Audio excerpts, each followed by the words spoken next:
Welcome to the Agile Coaching Exchange this evening. We've got a very special event for you, and it's special in a few ways. The first way is it's the first time that all of the Agile Coaching Exchanges from around the world have come together to celebrate and create a meetup together. Now, if you weren't aware of what all of those meetups were, we've got Agile Coaching Exchanges in London, Dallas, Vienna, Mid-Tennessee, and not forgetting our friends over there in California. Tonight, we've come together to host an Agile20Reflect Festival. And that festival is about celebrating 20 years of the Agile Manifesto and its 12 principles. So we've got a very special talk for you this evening. Mike, tell us a little bit more about it. We start actually to explore the roots and routes for the whole evolution of Agile coaching. And for this, we have an amazing panel and an amazing facilitator today. And Helen, do you want to introduce them briefly? Yeah, no problem. So today, facilitated by the fabulous Shane Hastie, who cannot win the competition because he's in New Zealand, because he's on the panel. But we have got Michael Hamman. We've also got Michael Spayd joining us, and not forgetting Lyssa Adkins joining us from the original ICAgile team, talking about coaching. Okay, so Shane, I'm going to hand over to you. Mike, Helen, thank you very much, and kia ora tātou. Thank you, folks, for coming along to join us. So, yeah, my role in this is to just guide some of the conversation and explore with Lyssa, and Michael the roots of Agile coaching. They obviously founders from the Agile Coaching Institute and have brought a tremendous amount to Agile coaching. So I'd like to ask for each of them to start off by very briefly, why did you even think about this Agile coaching stuff at the beginning? And Lyssa, can I start with you? Yes, thanks, Shane. And just such a pleasure to be here, to see so many of you. Thanks for coming along and being interested in this, and to be with Michael and Michael. And you, Shane, after such a long time. So great to be with you. I missed your radio voice. I think it just happened to me, this Agile coaching thing. It wasn't like I had an interest in it and pursued it. It just happened that I took a project management job at a credit card company and was told I was going to be a Scrum Master instead. And that started, a series of identity crises for me. And so it's just sort of where I got planted. I started talking about those identity crises and making this little blog, and eventually got invited to write a book. And so it just moved on that way very organically. But once I really sort of embraced the notion that I could be a player in the emergence of Agile coaching as a profession, it became a really important mission to me. Really, really important. And was focused on that for about 10 years. Wonderful. Thank you very much. Michael Hamman, what brought you to this space? Well, I had come via a background in software development. So I had been, throughout the 90s, I gained a name for myself for helping startup companies get their team software development situation up to speed. And I started hearing about extreme programming. So I started bringing agility into the teams I was working with. And what I also started to see was that the hardest thing were for team members to actually be able to work together and communicate and be in relationship. And so I had been a student of organization development for some years. And so I started studying professional coaching back in 2003 and got into a program.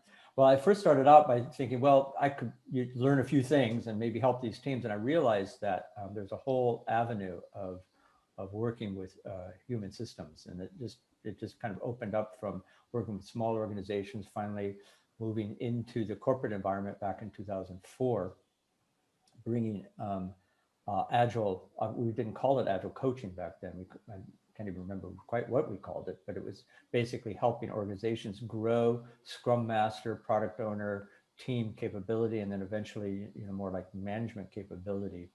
And I recognize more and more that, that professional coaching, facilitation, the so-called soft human skills were the critical skills. And also I started to see that it was not just skillfulness, it's something deeper than that. Like, who are we being? And the thing that I realized is that by sharing people the practices and discipline of coaching actually became a vehicle for people's self-development as well.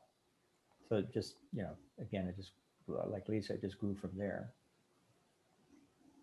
Well, thank you. And Michael Spayd, what's your journey?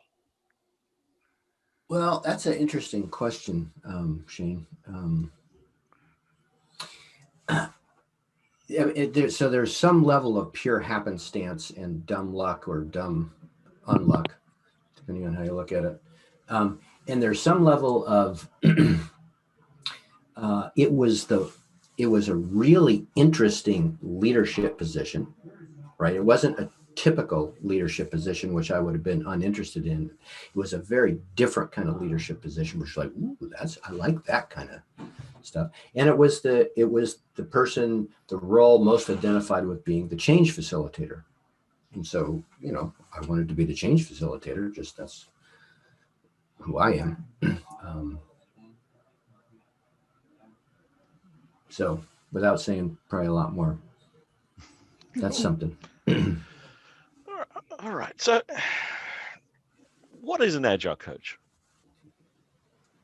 Depends on who you talk to and when. I think they might be talking to us. Oh, shoot. Uh-oh. unless we've changed the agreed upon thing. Which is a possibility. I'm open to that. Well, I created a little, in thinking about this session, I created a set of breakdowns about the history of coaching from my point of view, because I was really charged up to do this session. I really had a vision for what this particular session would be. And so I started thinking about, what is the history of Agile coaching? And at the beginning, it wasn't called that at all. And you can, let's just put this up for a second. So like that first part, the ad hoc, I called it 96 to 2006, maybe. And that's enough, probably, if you don't mind. Let's stop sharing it. That period was, I got involved in an XP implementation, extreme programming implementation, back in 2001, which was obviously really early. It was when the Agile Manifesto was signed, and it was this big organization going to extreme programming from 15-month delivery cycles down to 90-day delivery cycles. Completely insane from a change management point of view. Just a flash cut, all the stupid things you would never do. Well, you might do, but you shouldn't do. And we engaged people like Kent Beck. We engaged Bob, Uncle Bob's organization, Object Mentor, it was called at the time. And in that world, you had people, they didn't call themselves Agile coaches. They just called themselves a coach. Now, they didn't mean what we mean by Agile coach for the most part back then. They meant a developer, a very senior developer who could, like a sports coach, drill people with, where's your test? Here's how to write a good test before you write code. They mentored people essentially. And there was also Scrum Masters, like, I think Jeff McKenna was the first Scrum Master, wasn't he? Jeff McKenna. No, it's a different name, or maybe it is. I'll look it up because the guy, yeah. Because I love this guy and I don't want us to get the name wrong. I think it is Jeff McKenna. It is Jeff McKenna, yes. I'm pretty sure. Yeah. Thanks, Paul. Thanks, Paul. But so there were Scrum Masters and there were coaches back then, and there was no rhyme or reason to it. It was completely, it was sort of an emergent position that somebody needed to, kind of help people move in this new direction. But it was a Wild West, completely back then. And it was completely inconsistent and, understandably in the, emergent context of that time. So Lyssa, you were one of those Scrum Masters. No, I entered in about 2004, 2005. So like, I guess as we're starting to come out of the Wild West age, where the XP coaches are, leading the trail and essentially working with technical teams primarily. I mean, and I really want to name here Rachel Davies and Liz Sedley and their book Agile Coaching, and that's the place that book comes from, and it's a very, very useful perspective. And as Michael said, mostly around mentoring. Like just let me sit down next to you and help you like figure out this way of doing tests or this way of, having a transparent conversation with people every single day about what you're doing, And then it was also a really, sorry, go ahead. That's okay. What were we going to say? I'm just about to talk about where I entered the scene. So it might be what you're saying if it's in the previous era. But yeah, just briefly, there was a big divide between technical coaches, which were, quote, real coaches, and business coaches, who, from the point of view of those technical people, weren't. But that, you've got that kind of a division happening sort of naturally, I think, at that point. Yeah, I mean, and we discovered over time that as the idea of, there is a role for this thing called Agile Coach, or this discipline called Agile Coaching, probably a better way to say it. And that, as Paul is saying in the chat, yes, technical coaches are totally needed, but also people to help the business folks understand that they're in the driver's seat and help them learn how to drive this new car. That's needed. And then also, Agile itself brings in transformation. So, but I didn't know any of that when I started in 2005. I was like, I just arrived at this credit card company trying to recover from my life as a project management office director, which I was just totally burned out in. And lo and behold, I'm going to be a Scrum Master. So at that time, it was more formalized. Because when I entered the credit card company, these two jokers were there, Michael and Michael. Now, I didn't work directly with them because they weren't assigned to me as my mentor, but they were in the group that the credit card company had hired to be mentors to the first batch of Scrum Masters. And so I was really lucky that I was in that model. And Mike Vizdos is who was assigned as my mentor. And so I guess this is, if we put it in the eras like Michael was talking about, this is the era of Agile itself, particularly Scrum at that point, becoming more formalized or more adoptions. We would talk about adoptions then. More adoptions were happening in bigger companies at that time. And it was still very much like, it was wonderful because my experience in that credit card company was that they really did set up these really functional teams, and they put all kinds of air cover all around those teams so that they really could deliver. And they found out that this whole thing really worked very beautifully. Yeah, so just to add some part of a narrative around this reputed credit card company, which I guess shall be remain unnamed at the moment anyways. Because I came there in 2004, and I believe I was the first coach, the first Agile coach. We didn't call it that, but I came in, I was told by this point, I had been totally infected by the whole notion of Scrum Master. So I had taken Ken Schwaber's CSM back in mid 2003. And so I basically went in initially as a Scrum Master. And it occurred to me early on that there was somebody who was a project manager that I would want to sort of have kind of shadow me, so that I would basically mentor her in the role of the Scrum Master. And it was in formulating, or kind of after the fact, kind of almost like documenting or saying something about or giving a description to the nature of my role, that I was no longer a Scrum Master. And this is when I first encountered, or maybe even came up with the term not to say that I originated it, but but that it was a term that came up, which was Agile coach. And an Agile coach is somebody who is paying attention to the overall transformational field, not losing track of technical practices. So back in those days, we didn't really separate these things out. There was the business aspect, the technical practices aspect, and then there was the growing people or the growing team capability.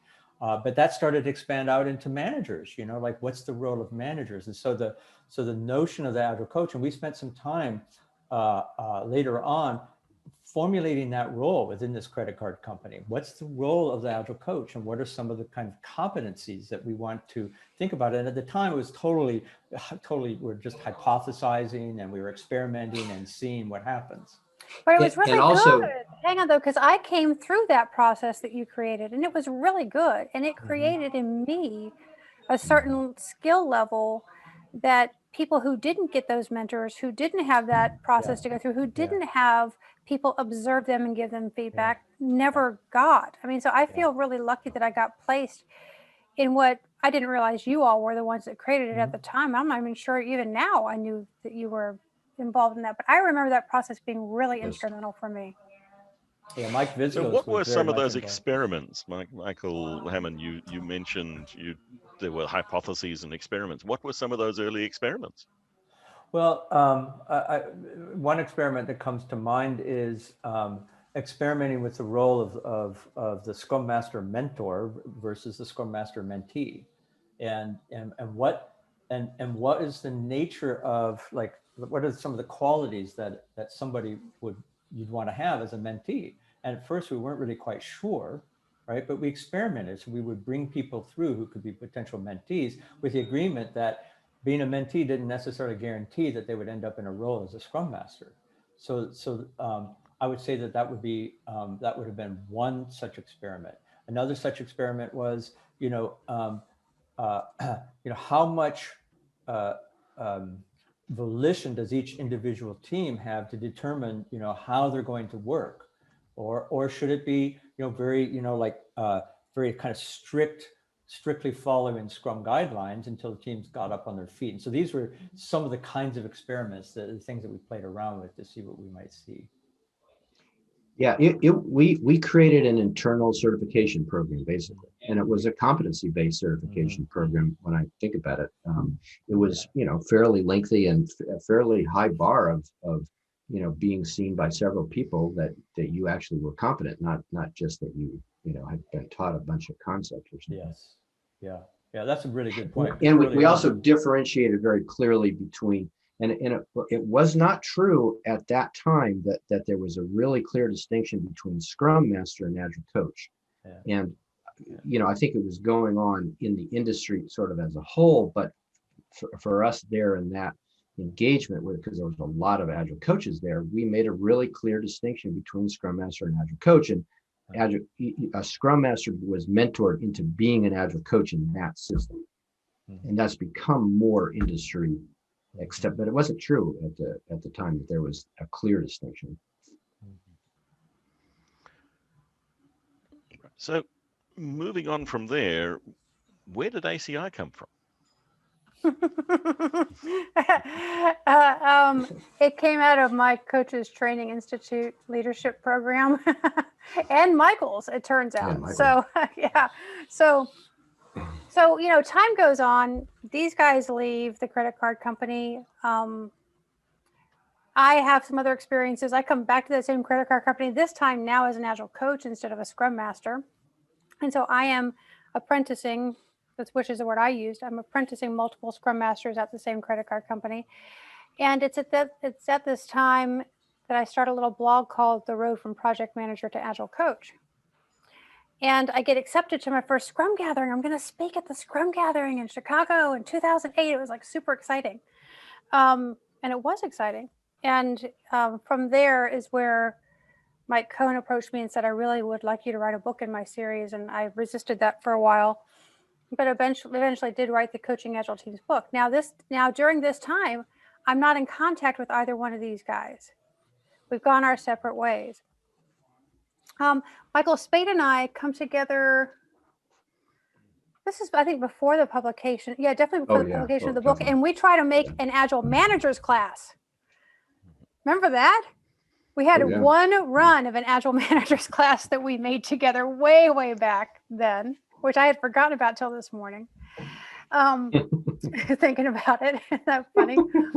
So then the Coaching Agile Teams book is written. It's at the publishers. It's about to come out. I start the Coaches Training Institute Leadership Program specifically because I don't know what this book is going to create in the world, but I have the sense that it's going to be big and it's going to change my life. And I wanted to get really, really clear on what I needed to say yes to in order to participate with this big change that was happening in the world. Essentially, having all these Scrum Masters and Agile coaches in organizations as change agents, that's a really big change in the world.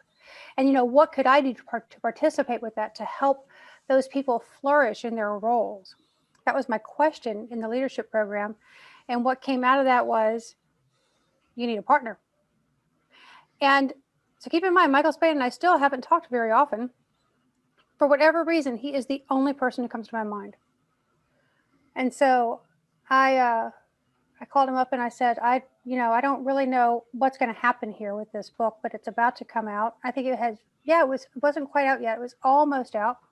Yeah. And, but I think we're going to need to have some sort of company. And meanwhile, I had already started a training class. I had started developing a training class, which the first run of it was from Dan Mezek organized it actually in Boston in July or June of 2010. And Michael and I started Agile Coaching Institute and incorporated it in 2011. But there was something else in there, Michael, that Deb and you and I tried to do even earlier. What was that piece? So I want to rewind even further. So the roots for me more started back at, me taking, somebody mentioned Gene Tabaka's book, Collaboration Explained, which was, a strong competency of Agile coaches, which is facilitator. She was my first facilitation teacher, back in 2001, actually. And then fast forward to 2006, I had a roommate who was a professional coach. And I didn't know professional coaching at the time. And I started getting exposed to that. And I got, this is pretty interesting stuff that I heard one side of the conversation with him and clients. And I started taking some professional coaching classes. And as Lyssa likes to say, we call ourselves Agile coaches, but we don't know the first thing about coaching. Yeah, because that's what he said to me. That's how she remembers it. That's how I remembered anyway. He's like, so maybe you should think about going to coaching class. And actually, because he said that was why I went to my first coaching class. But anyway, back to your story, Michael. So, but that's the roots is in both facilitation and in professional coaching as disciplines outside of the Agile world that then came forward into us, in this transition period, seeing the wild west of stuff that people didn't know. Anybody could call themselves an Agile coach, and they had no basis for doing that from many points of view. And that was, for me, that was like a real pain point. Like, we need to have some level of standards as a profession. We need to have a competency model. We need to, have training in something in professional coaching and facilitation. Training, mentor. Mm-hmm. But that was the seed of we tried to offer a class with CTI, with the Coaches Training Institute at Agile 2008, maybe 2009. I can't remember. Yeah, it was early. That's what we did with Deb. Yep. And it was part of, so tell them about your leadership project. Because you know how the ACI really grew out of my leadership, CTI leadership tribe, but something else happened with yours. Well, I named my leadership project, had called it the Agile Coaching Training Institute. It was the same thing. That's amazing. And that was years before, right? Yeah, it was in 2008 or 7. I remember when we sort of rediscovered that, like, oh yeah, what we created was actually his leadership project. I had to go back and look at the page. Oh yeah, Realize that happened. So we were trying to, and then we partnered with ICAgile very early on because we wanted to, certifications were really a very toxic word back then. They still have some, I think, charge to them, but they were really disparaged among some people. And we wanted to shift them to more a professional coaching model, which is about competency. It's not about, having a license to call yourself a certified Scrum Master. It's about you're a professional in this field. Mm-hmm. And you've proven your skill. I mean, you've actually shown your skill to someone and they said, yes, it meets the bar of the skill level we're looking for this. Because we were both really impressed and affected by our own professional coaching certification processes, which were really difficult. I mean, it was hard to get those certifications. Now we added Hamman to the mix. Yeah, then this guy, this joker came in.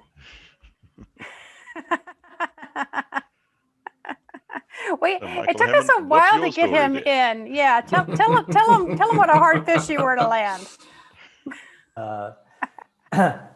Well, while all that was going on, I was sort of witnessing it from the wings. I was into some other stuff for a couple of years there, and sort of in and out of the Agile world. And as I was coming back into it, I became aware of what Lyssa and Michael were doing, and was interested and intrigued by it, but I was kind of involved in what I was doing. And then at some point, you guys approached me and floated the idea, what would you think of joining us in some way in Agile Coaching Institute? And I was, I don't know why, but I was sort of like hesitant, even though it's something that I wanted. And it took a while, didn't it? Until I finally, Yes. kind of really, decided, okay, yes, I'm throwing myself into this. And it was, someone's taking over the screen. Woohoo! Well, Nope, maybe we not. can talk about that. What do you have? I think it was Arvin. Maybe it's a signal. I don't know. But the thing is the thing that I saw, the possibility that I saw with Agile Coaching Institute, and especially partnering with Michael and Lyssa, was a vision that I had, which was for creating education that was not merely informational, but was transformational. Education in which people would learn certain things from an informational or conceptual or even practice standpoint. And in the very process of which something would shift such that they would actually be able to exercise those practices in a meaningful and sustained way. And it was a vision. I don't know if I have shared this with you guys, Lyssa and Michael, that I created for myself a vision in 2013 to create and lead transformational education programs. And when I saw what you guys were doing, it's like, okay, great, let's do it. Let's do more of this. Now Agile Coaches was not his bag.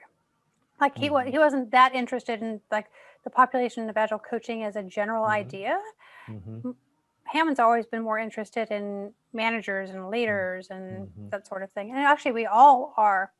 But it was a really good place to hone that transformational education arc and our skills in it, and to find out, is it really worth it? Because it's a lot more effort, obviously, for everyone. And just to tie it back to not just our story, but what people know in the industry. Shane, can you put up the competency model just for a minute?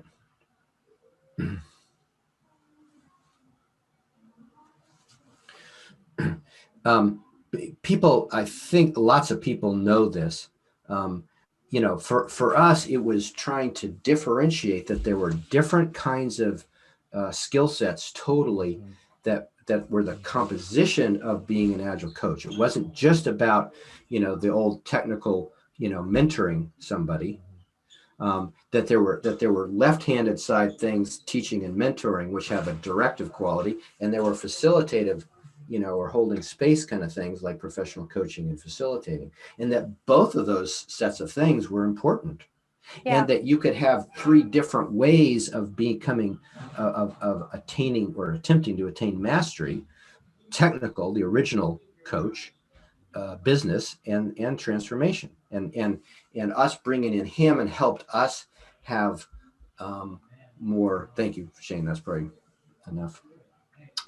Helped us have more depth in that and more range, I think I would say. Yeah, for sure. For sure. Now, some people have the idea that the ICAgile facilitation and coaching track was based on that model. And that's not so. We tried really hard not to base it on that model. Well, that model was occurring at the same time. We tried hard not to base it on the Coaching Agile team's book, because we've tried very, very hard to have something be philosophy agnostic. You know, that the Coaching Agile team's book is not the way, it's a way, and other people can have their other philosophies and other ways of doing it. But it just so happened that those categories were so useful that we kept trying to go away from them, and then we kept just recognizing, well, okay, teaching and mentoring really are separate things. We have to talk about them as separate things, you know, even though they share a boundary. And so the same thing. But I think I want to make that distinction that our work at ICAgile, I'm very proud of it in creating that learning track and those learning objectives, because when we finished it and we tried to certify the Coaching Agile team's class, it didn't pass, which meant that we were really, in my mind, serving the industry. And that was a really important point of integrity for me, because I think, you know, I think like all industries, we have those things that don't look like they have a lot of integrity in them. And maybe they do, but they don't look like it from afar. Yeah, and I've always really appreciated the integrity of ICAgile and of having these learning paths be separate from any individual organization that might be offering learning that aligns with them. I can certainly talk from my experience, both before joining ICAgile and since doing so, that yes, that agnostic element is very, very important. But I'd like to delve into a couple of things that Michael Hamman and Lyssa mentioned. Lyssa, you touched briefly on apprenticing, and Michael, you spoke the transformational education. That these are both have the that's a long period we're talking about. It's not a 2 or 3 day training class. Right. What does it take to become a competent Agile coach? I mean, I think that the pathways are well laid out for people at this point. I think that we have lots of, you know, learning objectives, not only at ICAgile, but the Scrum Alliance has also really created much more of a clear pathway for developing oneself. So I to try to go over those things or encapsulate them feels really hard right now. I just want to really point people to it because it's gotten so much better. And then there are tons and tons of organizations that do the training around this. And to your point, though, Shane, the training is just the beginning. You know, these apprentice models, or like the model of a competence-based certification process, it's long. It is long. It's an absolute commitment, and that's why I think it's really important that we put our focus there, because that's where you can at more guarantee, not 100% guarantee, but more guarantee that the person you're hiring or this person who, this one calls themselves an Agile coach and that one calls themselves an Agile coach, like what's the difference between them? If they have competence-based certification, you know, at ICAgile, that's really is at the expert level. It's not just having gone through the classes. I think that's important. I mean, I think we need to keep talking to recruiters and HR people and hiring managers and all people like that in organizations to make it clear what the distinctions are, because they don't know. It's not their job to know. It's our job to help them know. Yeah, and to that question, what it takes, I think it it seems to me that it takes being able to connect the dots between competence, like competent practice, and way of being, to use the somewhat overused phrase, to make that direct connection. And the thing that really struck me when in my coach training was that the very process by which I came to learn to become skillful in professional coaching was the very process that also enacted a transformation in me. And by transformation, helping me move into a more complex way of operating in the world. So and I think this is something that I feel very proud of. What we did in ACI is that we got pretty good at being able to connect those dots and create environments in which people could connect those dots for themselves, so that the competency wasn't just like mirroring something. It was literally, it's like something got into a person's body. They were able to embody these deeper competencies. And it seems to me that that has continued to live on in the Agile community, from what I can see.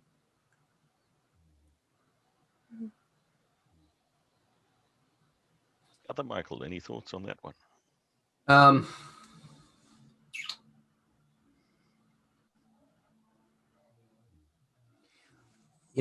starting to think about, Shane, the like the other threads. We've talked about the professional coaching and facilitation thread, and another one that occurs to me is systems coaching. Not that that's not a kind of coaching, but it's such a different, ORSC, which Lyssa and I took really a long time ago and started, bringing into the Agile coaching world. And now it's proliferated so much that, they ORSC has, I think, their own segment almost of Agile coaches. It's like so, and just how like the horizons that there are for maturing an Agile coach have grown and grown and grown. It's very common for people to do ORSC training now, for instance, systemic coaching, or to have more coaching credentials than we do. I mean, the number of PCCs and MCCs is like, whoa, that's kind of cool.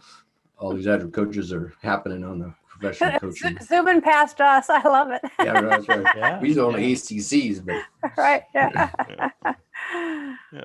So one of the things, touching on the ACC, PCC, MCC, one of the things that the ICF requires of people on a coaching journey there is supervision and the deliberately putting yourself under the guidance of another professional coach, somebody who is further along on their journey than you. Why don't we see that in the Agile coaching profession? Well, we do, but I don't think many people know about it. That's the model that the Scrum Alliance pathway is based on. So when you, at some point, as you go along in that model, you get a mentor, and that person is, and you can then have them help you with supervisions and with observation and other stuff like that. I think it's a very cool thing. I don't know how many people are taking advantage of it, though. It's fairly new. Sherry Silas has also been starting a program, and she has was recently certified in a supervisory process, and she offers that. I just talked to her last week, I think. Yeah. I've started offering supervision with systemic constellations as a way to understand what's going on in the full system that a coach is working with, and how they're interacting with that. But I think that's a really good question, Shane. I think it has to do with the level of maturity that we've got our feet underneath us in terms of knowing what the kind of competencies that we should have are, knowing the range of things, seeing that might move not just from individuals, but also the systems, for instance. And supervision is another, like a maturation of a profession. Mm-hmm. You know, when you have that kind of a, guiding principle built into, like, in the psychotherapy world, which is where I started, that was just an expectation, as you had a supervisor, and not like a supervisor in work, like a supervisor, a mentor essentially, and almost like a therapist of your interventions to help you understand them better, if people don't know that term. So I think that that's coming. And just to say that I think it also happens by the way, excuse me for jumping off and taking a call. I'm in the midst of I didn't even notice you were gone. Yeah. Okay, well, those of you who did, okay. So, well, maybe nobody did, but okay, good. So the supervisory thing often happens and happened very informally. So I would say that pretty much every engagement I have ever been in from the early days always involved a kind of supervision in the way that we're talking about it here. May not have been as formal, but it was always the case that any structure of Agile coach development in any organization I've worked in always involved me or other people supervising Scrum Masters as they were coming up and Agile coaches as they were coming up. So there was the spirit of that was there, even if it wasn't and is not perhaps yet as formal. Mm. Can I? Oh, sorry, Lyssa, So we're about 45 minutes in, right? We have about 45 minutes to go. Mm-hmm. Is that right? It just dawned on me to maybe we should take a little pulse and see if what we're talking about is interesting or useful to people. They're carrying on their own session in the chat, so I know, whatever we say that. is potentially just superfluous. Well, no. I think it's total. So just so you know, I've been over there too while we've been talking. Oh no, me too. I love it because interesting, good stuff happening in the chat. So yeah, totally. I'm so looking forward to saving that chat. Yeah, I want to go back. You were going to check in on a pulse of. Let's just. People. Yeah, I just want to make that suggestion. Shane can do whatever he likes. Yep. Yeah. So if people would like to turn on your cameras and let's just give us a simple fist of 5. The way things are going, the conversations we're having, what we're hearing so far. 5 is carry on like that. Clenched fist is throw Shane out and just do something different. I'm leaving for a different session. See you later. Yeah, that's gonna be.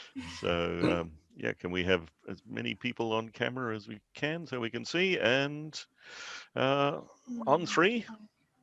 Holding up. So I'm seeing 4s, 5s, 4s, 5s. Yeah, I'm seeing lots of. I'm seeing a couple of 10s. There's a couple of 3s. Good.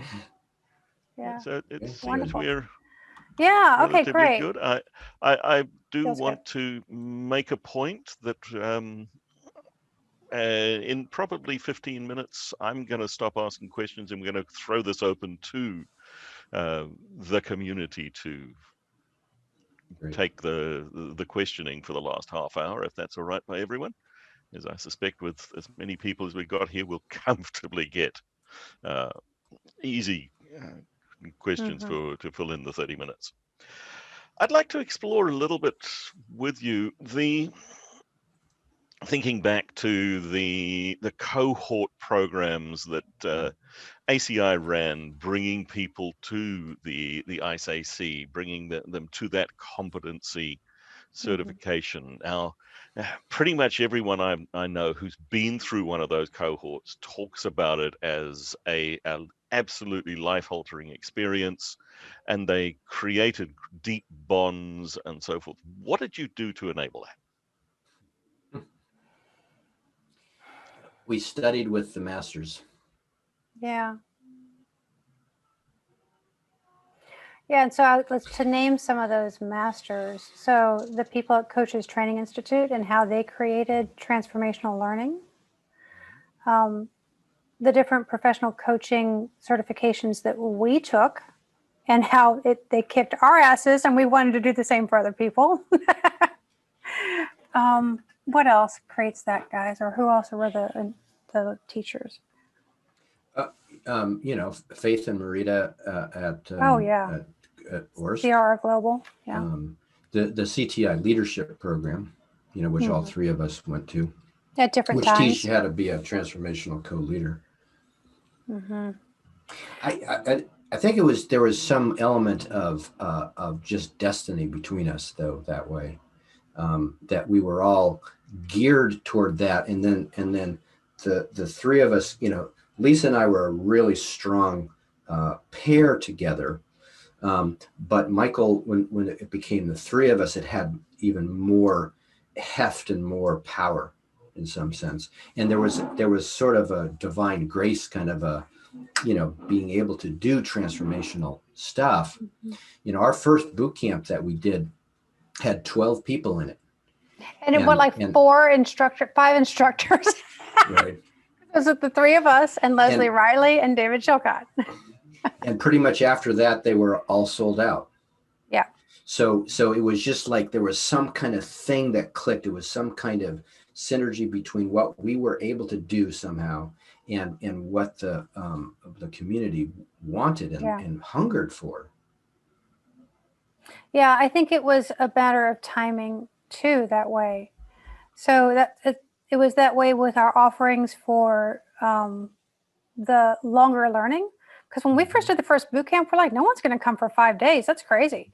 And before we had even finished the first public boot camp, we had been in conversation with that same credit card company. And so funny how it comes back around, right? And they had signed us up for 5 internally. And we had no clue that a company would want to do that internally. Like we weren't even planning on trying to pursue that as a market. So it's just something about how the offer meeting the time and the need came together. And I think that's true of the Coaching Agile team's book too, because I knew it had to get out to the point that I left stuff in there that I didn't like at the time. I like it now better, but then I was really judgmental of it. But I think that's the thing, is like to not be so precious about making it really great or perfect, but meeting the need, meeting the time. I think something that I would also say specifically about a cohort program, something that I started getting really interested in years ago is, and I'm very much reminded of Robert Keegan and Lisa Leahy's term, deliberately developmental organization. They applied it to organizations, but it could just be an environment. It's like a container, and there's something that happens when it occurs over the course of time, and so the work of the design and the instruction in such a thing is to be able to hold that container as a transformational container and as an instructional container, and having like a big piece of work, say for instance, to develop demonstratable competencies is a big enough piece of work to in a sense, give us something to do over the course of that 6 or 8 or 9 months, during the course of which, of course, many other things happen as well. So I think that's partly what has it be that sort of life-altering experience that people often report. Mm-hmm. And actually, Shane, I'm realizing that your question is really interesting. That's our edge. Mm-hmm. So thing that's next for us, one of the things that's next for us is teaching other people how to do transformational education. Mm-hmm. Which means we've got to freaking figure out what we did and articulate it. Mm-hmm. So ask us that question in a year, Shane, will you? Because then we might have a clue. Right. Yeah. I will put it in I'll add an appointment now. Jot it down. Schedule it for 1 year from today. Right. But it's amazing that it was repeatable. So I am really excited actually about teasing out the sort of consciously competent, unconsciously competent things we did and the things we learned from other people, and all the pieces of it, and being just practical and articulate about it, because it is at the end of a boot camp, people be like, oh my God, this was so amazing. This probably never happened. And we're like, nope, happens every time. Mm-hmm. Not that you're not special and unique, you are. And this sort of environment happens every time. Mm-hmm. So there is something completely repeatable about it. Yeah, and just to be clear, it seems to translate across other programs. So Oh, yeah. there's a kind of a human technology involved here that is repeatable. One of this I'd like the panel's opinion on, and it's not a specific element exploring your experiences, but we do see out in the community, we are seeing more focus on coaching as agile coaching becoming a profession, but we're also seeing a very, very strong emphasis, in my opinion, sadly, on the practices rather than the people. How do we move that? How do we shift it? Agile becoming equated with I don't know, a set of Scrum practices, Well, or so I would the best explanation, or the most economical explanation I can give has to do with the integral model. So the right-hand quadrants are about tangible things like practices and behaviors and organizational structures. And the left hand is about individual consciousness and systemic group consciousness. And the achievement orange value meme, look up Frederick Lalo if you don't know what that is. The achievement orange value meme is totally centered on right-hand quadrants. And almost all organizations where Agile is being implemented are orange organizations as a center of gravity. And they value, installing the Agile. That's what makes sense to them. That's how they see it, is that we should just install the Agile. And when the training's done and when all the teams check the box saying they're having stand-ups, then that's what a transformation consists of. So for me, you're going to have to shift the entire world for that to change very much. Mm-hmm. These two have a more optimistic answer than that, I'm sure, though. Maybe not. No, I don't. Well, oh, if only we could all become green teal. Well, I mean, so it's such an orange ambition for everyone to become green teal. No. So that's not personal, Shane. Yeah, I know. I love you, Shane. Me too. I'm in that bucket too. Yeah, because I can feel that impulse in myself. I can feel that desire to make them. If I can just make them do it, if I could just make them see it, if I could somehow have some more convincing argument. No, none of that's going to work. I think we're in a gigantic wave of change in business right now.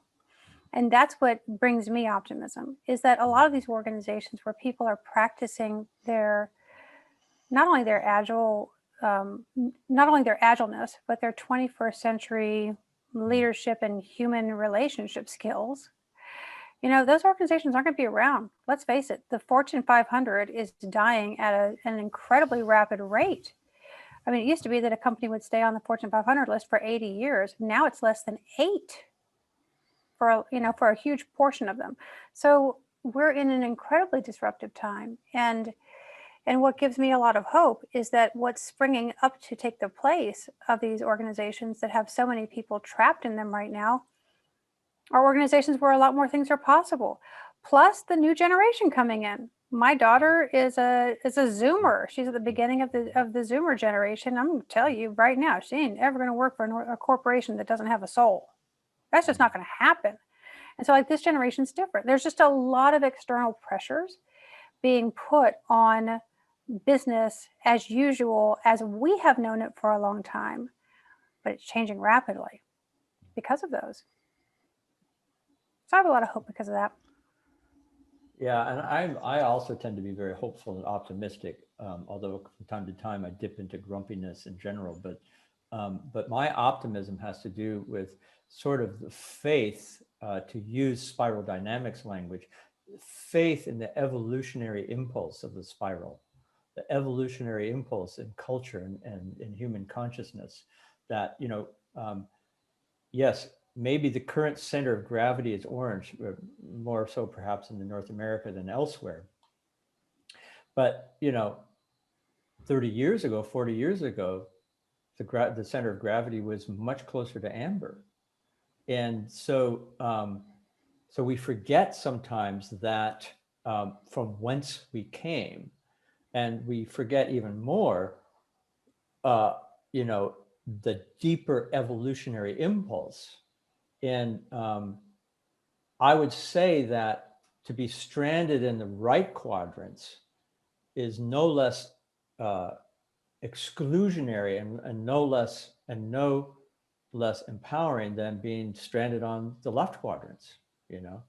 And so I think the evolutionary impulse is to take us toward, you know, a full embodiment of everything without treating any one of these places as, you know, kind of an ideological, this is the right place to be. So the right place to be isn't necessarily just about, you know, growing ourselves and growing our relationships. I mean, and I say that being someone who's known for, that's where the territory in which I work, but ultimately that's not where it is. It's us being in the world and us generating results and creating conditions. And that takes a lot of external work as well. It takes a lot of skillfulness and a lot of competence. My moment of optimism is just the conversation that we're having right now as Agile coaches. We're talking about coaching specifically, the skills and whatever, but we're also talking about the organization or the societal context. We're talking about spiritual or spiral dynamics, about development of leadership development. We're talking about integral. We're talking about very substantive, far-reaching topics from the wider world that are showing up here in Agile coaching. And it's not an accident, and it's amazing. You know, like I think about the thing you did, Lyssa, at CTI at the Leadership Summit. Let me set you up, and if you don't mind finishing the story. Yeah, so this was at a summit at a summit meeting of Coaches Training Institute with some very powerful leaders, some very, very skilled transformational agents. And they came to this session that Lyssa set up. So they were at a really high level of consciousness and skill. And she set it up so that they could see what an Agile team was like. Yep. So this was actually what they call the in-between project in the year-long CTI leadership program. You have to do a project with someone else who's in your group. And my partner was Dan Buchner, who is very well known in the design thinking realm. And so we were like, when was this? 2010. Yeah, this was 2010. We're like, design thinking and Agile seems pretty good. Seems like peanut butter and chocolate. Let's see what we can figure out. So we staged this room as if it were an Agile team room. And what we basically did was let people come in and see like all the artifacts on the walls, like what a storyboard looks like, a burn down chart. There was like sort of a meeting in progress that was a design thinking meeting. And I don't really remember exactly what we did, but you said act like you're an anthropologist. What are the natives like? Oh, okay. Then what happened? Because I don't remember.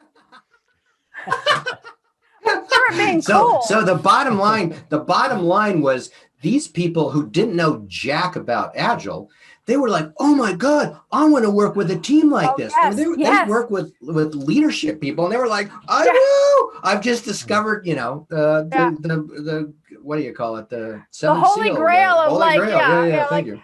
Like this, and it's so true that Agile is what puts rubber on the road for the professional coaching and leadership and total quality management, all those good ideas that we've had for a long time. It's what makes them practical.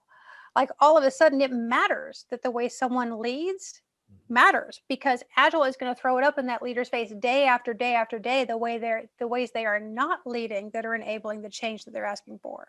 I mean, that's really, really a different situation. Yeah, and since then, I hear that refrain all the time from professional coaches. Oh my gosh, where was Agile my whole life? This is amazing. thank you very much. And I promised to turn the questioning over to the community for the last 30 minutes. So, folks, questions. And how are we going to do this? I think just without talking over too much, just come off mute and ask. Could I start? I do have to leave in 10 minutes. So Michael No talked pressure, about guys. It's got to get done in 10 minutes. That feels like a luxurious amount of time. It does, Can't wait to actually. hear what you got. Can you guys see me okay? Yeah. Yes, we Hi. can. Great Yep. to see you. Hi, Yeah. hi. Hey, nice to see you guys. So Michael, you talked about integral and focus more on the right side of practices and systems rather on the left side of, more cognitive development and, understanding culture. And I really like you guys have been talking about integral for at least 5-6 years now. Do you see that as a future? And, in your latest book, Michael, and you all have talked about it, and Michael in his book as well. Do you see that as future, like where we need to create more awareness about that holistic approach? I'm just curious, where do you envision what you guys are currently doing in 5 years for Agile coaches? Now, those are two separate questions. The first question, I know you can my decide. my answer is yes. Hence the 10 minutes, Michael. Right, Yeah.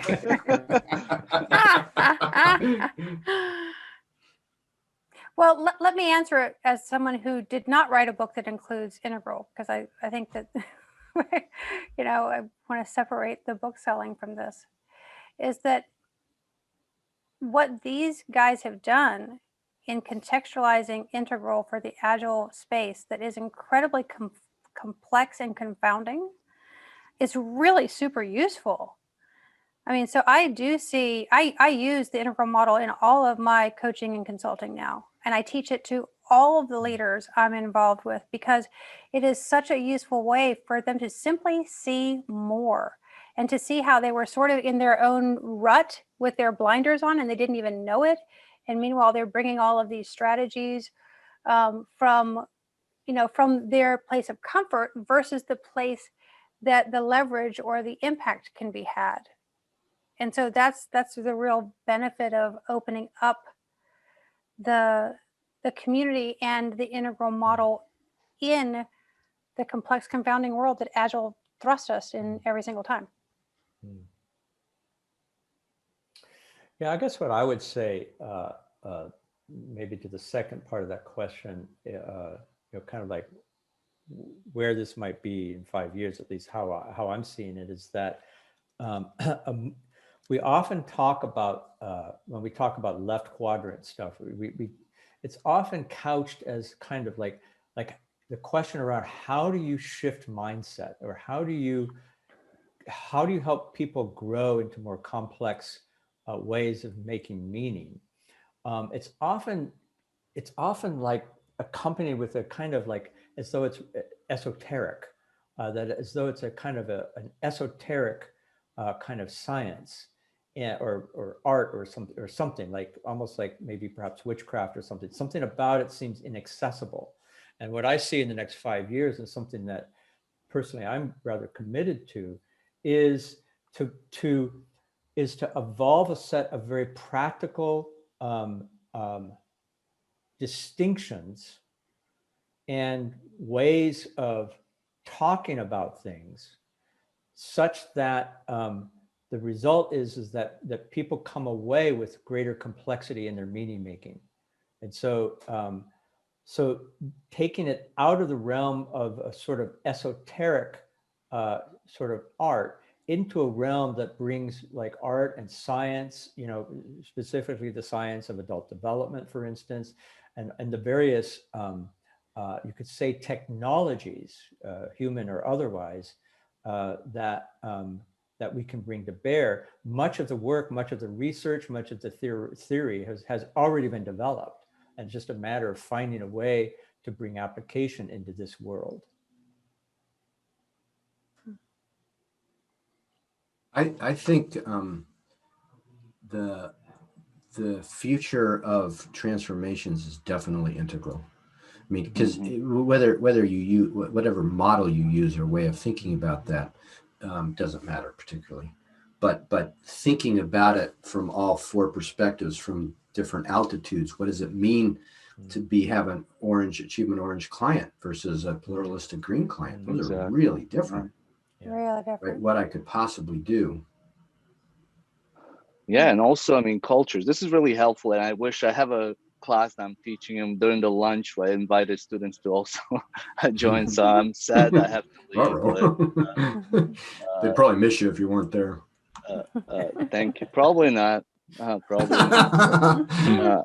As I can see, some of them are still here. So I just want to say thank you. I really appreciate your answers, and I hope to get a chance to talk to you guys again. Yeah, I'm thrilled we're part of your class. That's super cool. Yeah. Thank you. Thanks. Gotta go now, but yeah, thank you. Bye. I would love to hear more about this this modeling simulation of a working Agile team that got everyone so inspired.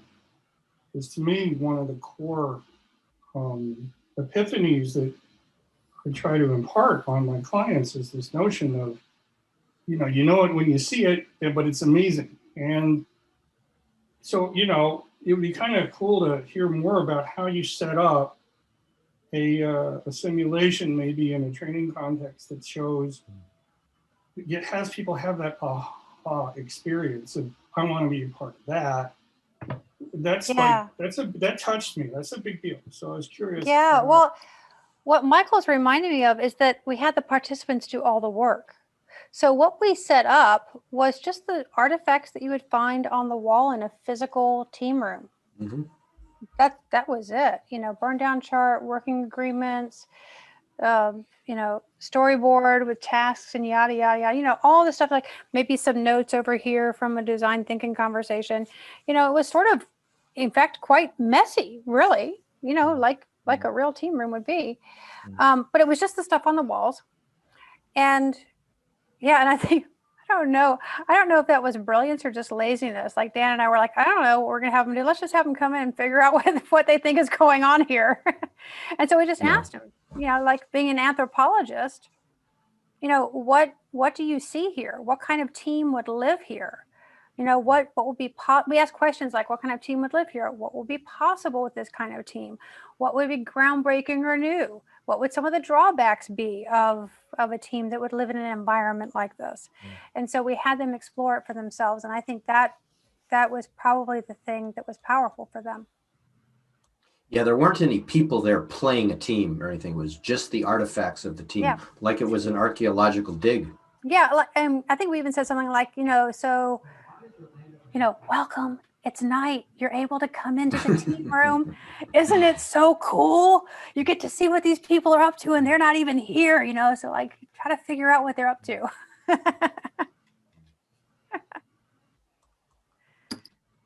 Thank you. Yeah. Thanks, Martin.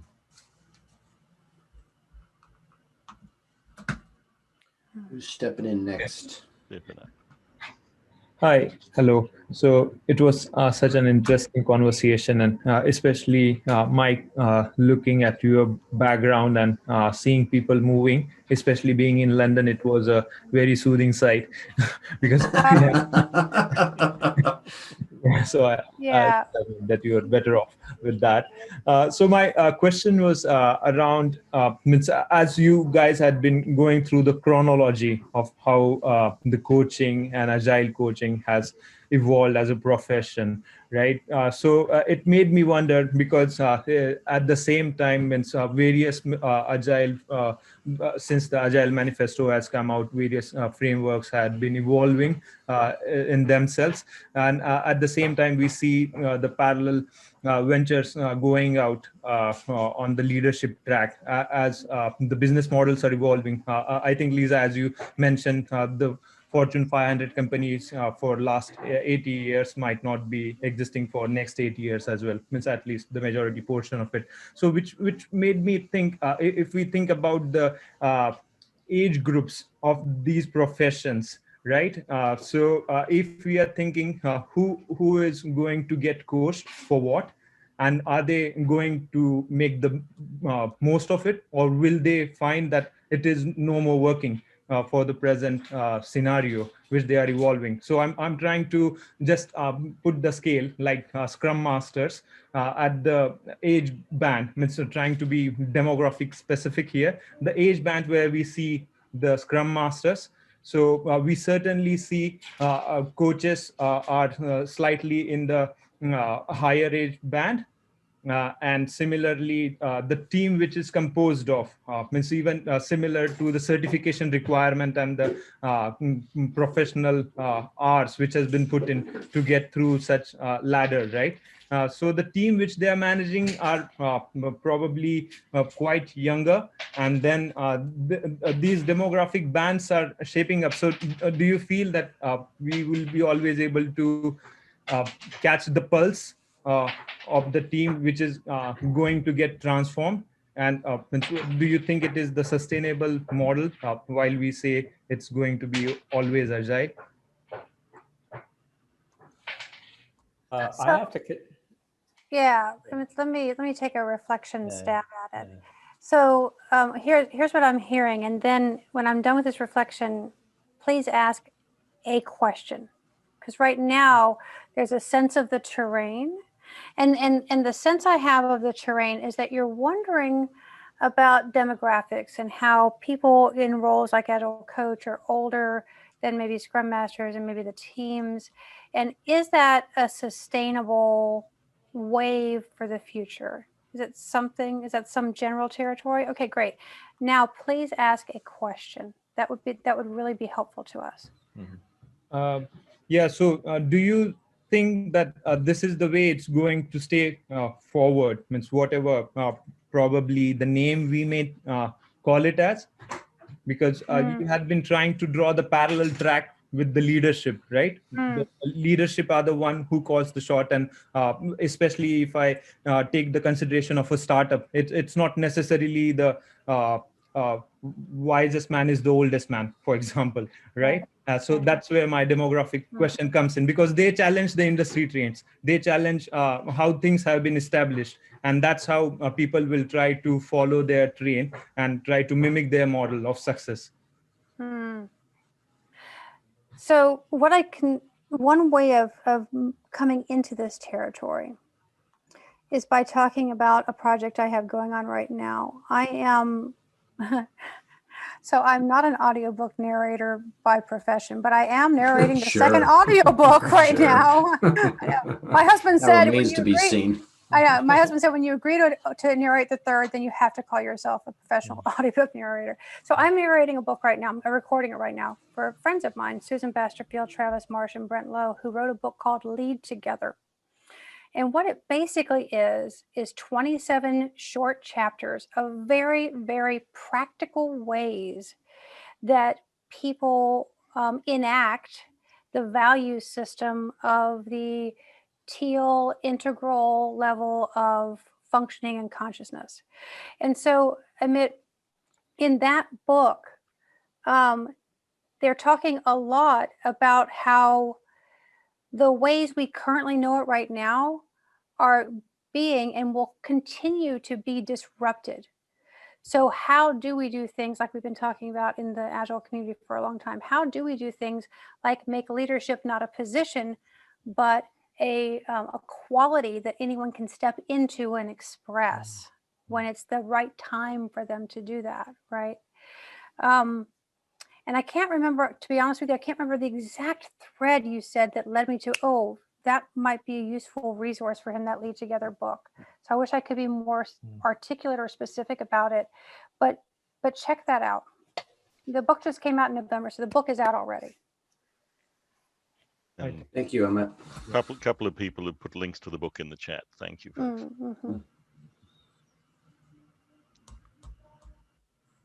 Can we? How about can we hear from a woman? Oh, I can put on a woman's voice. Can identify? Yeah, we've had about 3 minutes, if I'm not mistaken. I hear one. Where is it? Hi. Is it Bernie? It's Gloria. Oh, Michael, hi, Gloria. Michael, Lyssa. I love to see you guys together. It's been 5 years. I don't know if you guys remember, in 2016 in San Francisco, I had the privilege of having you guys all there for a boot camp. Just curious, like in the last 5 years, what has been the biggest change, like looking back, like as you know, you guys are so pivotal in guiding kind of what you call it as leaders, right? You guys were trying to equip transformational leaders, and you know, the world has changed and we're constantly evolving. So just kind of curious, what is the one reflection advice that you would want to impart for us? Reflection advice about the last 5 years? Well, where you're at now, right? Having now gone through 5 years, I mean, things have changed quite a bit. And anyway, I love seeing you guys. Yeah, I love seeing you too, Gloria. Nice to see you, Gloria. Yeah. I got tripped up with the word advice, so I may go back to reflection. Okay, we'll go with reflection then. And I'm not even quite sure.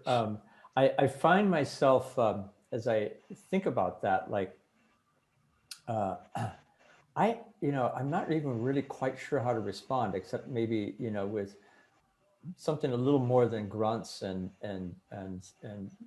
sounds. What I would say is that that on the one hand, it seems as though we've gotten better at solving some of the problems, that we've gotten better at doing the things that used to seem hard.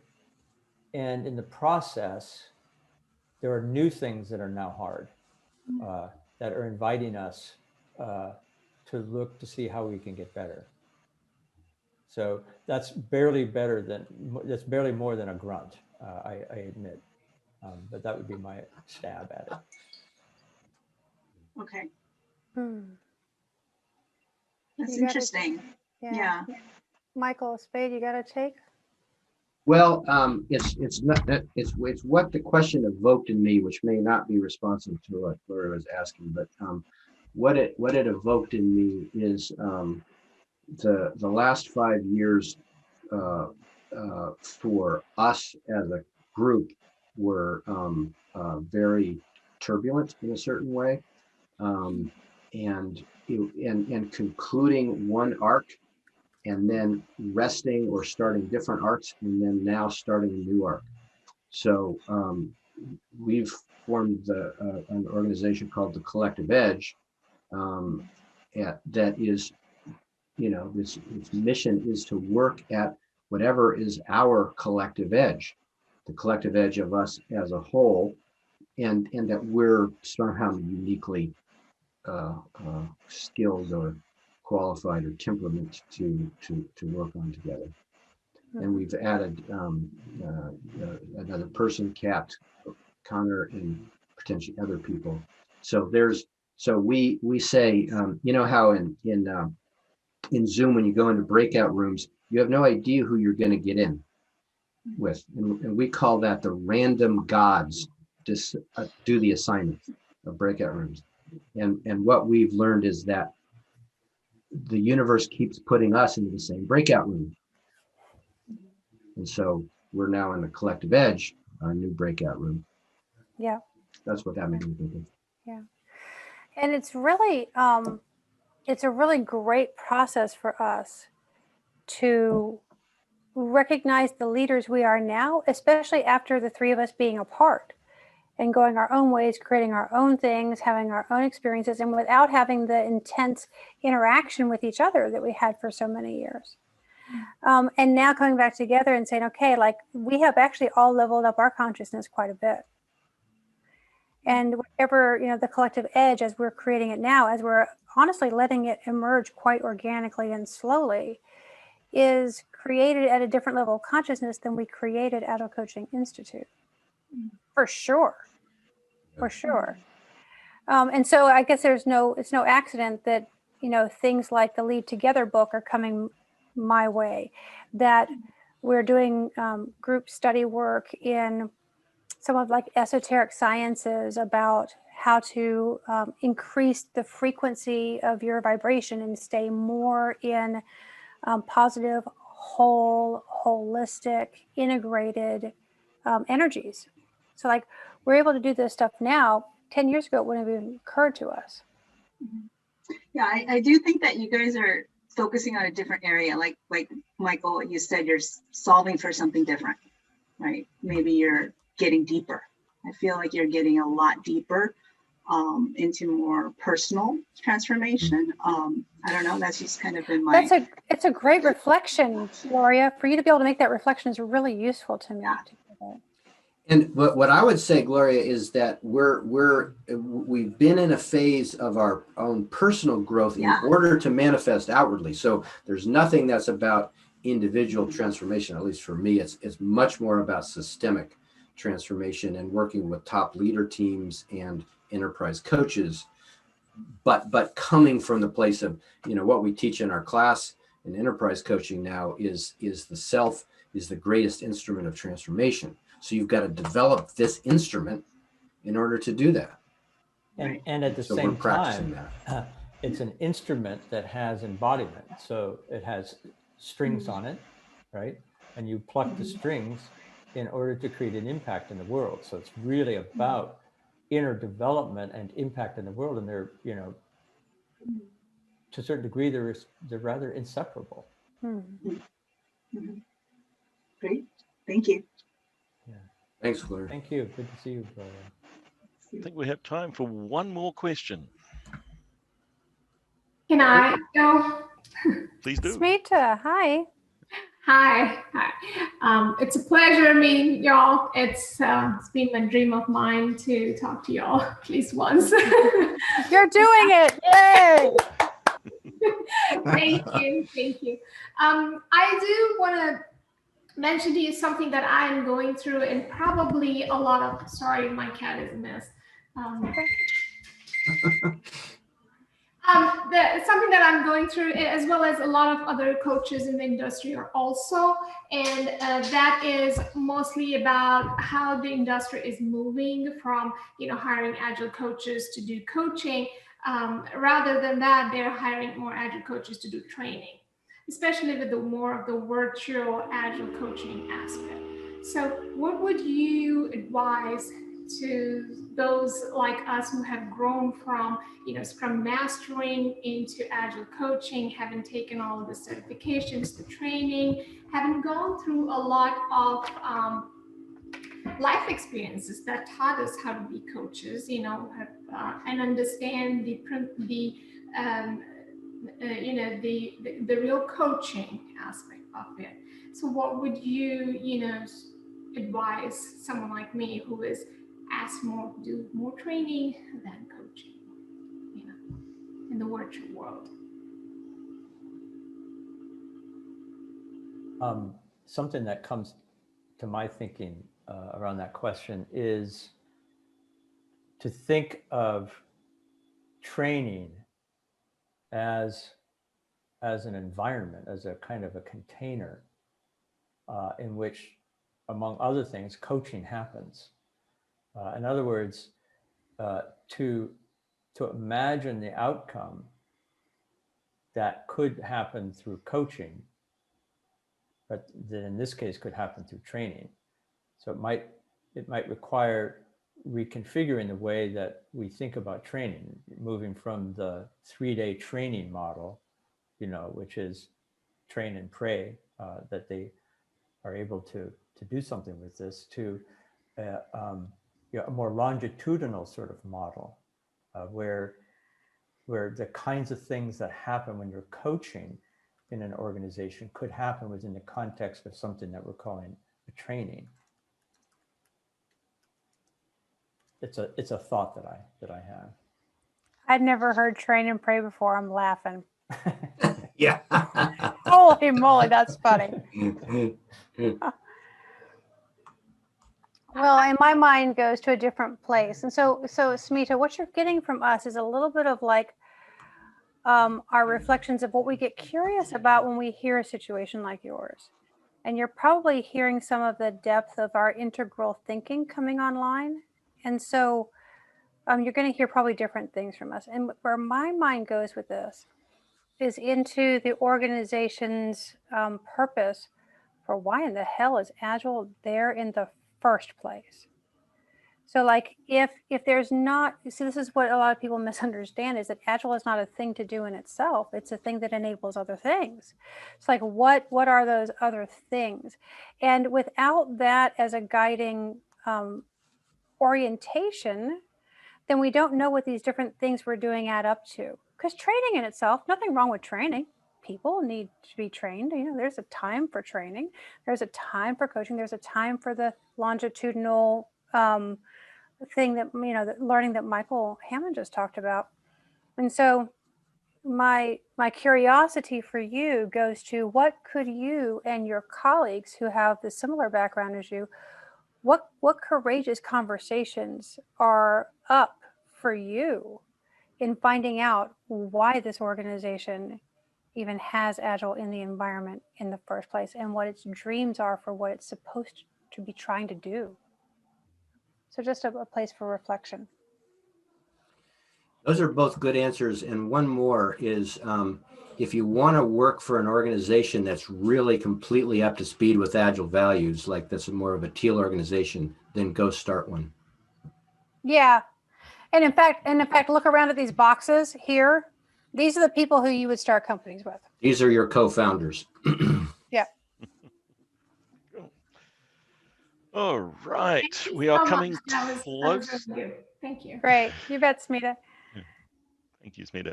We're coming close to the end, but this is part of the Agile20Reflect, looking backwards. I'd like to do an Agile20 Aspire. What are we looking forward to? So, final point from each of the panelists. What's next? What are you aspiring to? Looking forward, maybe not as far as 20 years, but looking forward. I'm looking forward to a global network of Agilists who are helping do the work necessary for us to create a thriving and regenerative human presence on this planet.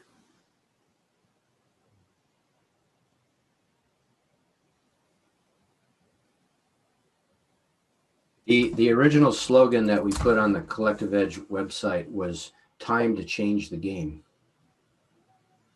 And that's what's probably most true for me, is doing our part to change the game on the planet.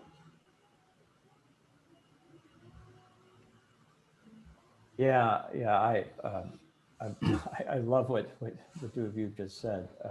I'm not even quite sure what else I would add to that, except to say that, you know, at some point, we may no longer use the word agile, agility, that it might, I mean, we may declare whatever that was here to solve. At some point, we may find that the terminology and the vocabulary might keep us stuck. And so I would hope that when and if we see that happening, we can let go of it as a community, as an industry of leaders, and embrace whatever vocabulary would help us truly get to the next place.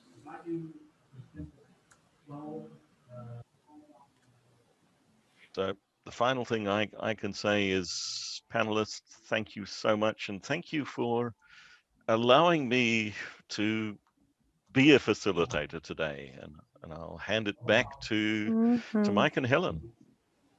Thank you, Shane. So I have a few thank yous this evening. First of all, I'd like to say thank you to all of our speakers tonight. Lyssa Adkins, Michael Hamman and Michael Spayd, you've been absolutely fabulous. And we can't forget the man with the most relaxing voice in the world, Shane Hastie. So I want to say a big thank you for all of you for taking the time to take part in this evening. I also want to say thank you to Mike for prompting us to all get together to do this global Agile Coaching Exchange, and a final thank you for Simon Maching from TFV Consulting, who sponsors our Zoom here tonight. So without further ado, it's been so fantastic to see so many of you, and I'll see you all soon. Take care.